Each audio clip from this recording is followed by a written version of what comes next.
Glass etching is easy, when using a specially formulated etching cream, such as Armour Etching Cream and specially designed stencils. This combination enables you to create designs that are permanently etched onto the surface of windows, mirrors and glassware commonly found in any home. You can create and use your own custom etching stencils. Stock stencils are available from www.aldax.com.au. By using this unique system, anyone can personalize and decorate mirrors, wine glasses or bottles in just minutes, with absolutely no previous experience. The beauty of an etched object has to be seen to be believed. Those who have tried it, loved it. We must warn you that this system is not intended for children, also that it will not etch pyrex and plastic or very large areas of glass. Armour Cream is simple to use.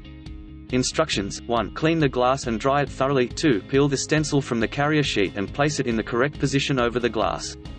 3. Press the stencil down and smooth firmly onto the glass. 4. Cover the entire area around the stencil with wide masking tape, making sure there are no gaps.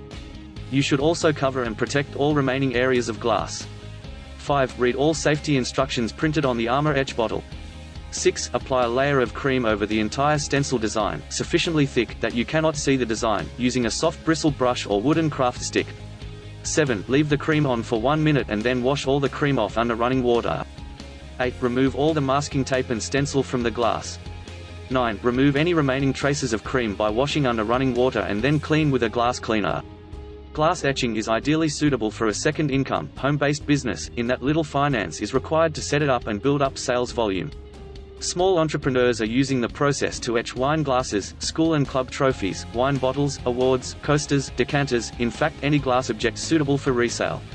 Traffic can be generated by word of mouth, displaying items at local bazaars or fairs, or setting up a website and using Etsy.